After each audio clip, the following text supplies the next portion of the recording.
So the new decal kit, maybe you guys want to see it. So it's a decal kit from DecalMoto, same kit I used the last time, but with a customized layering on it.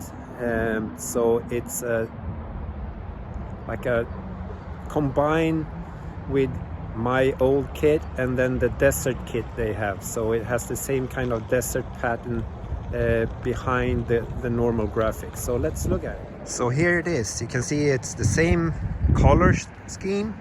It's just that I have this ripple dirt effect behind everything. I think it looks pretty sweet, so I'm very happy with it.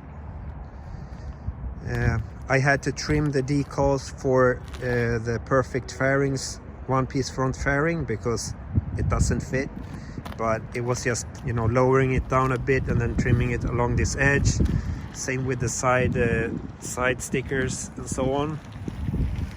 I added a black piece here of vinyl that I had from the covers or the stickers that you have for the fork legs. Otherwise I don't want to use them, so I added that up here as well. Made a little, you know, extension of the normal one that is it. It's not the best. I might as well just have removed the windshield and use this kind of spray paint that you use for toning windows and so on. So, but it looks pretty sweet.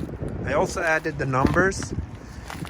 So this number is a number that I have used a lot. So I just, yeah, what the hell. Let's have them add the number as well. So the sides and the front have the number.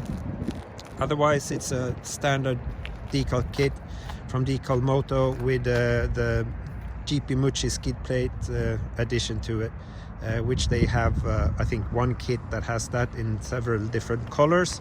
Maybe this kit will be coming available as well, as they already custom made it, so they have the template and everything for it. And yeah, any questions, just holler out at me on Instagram, everything_Tenere, or here on YouTube. So stay safe guys and take care. Cheerios.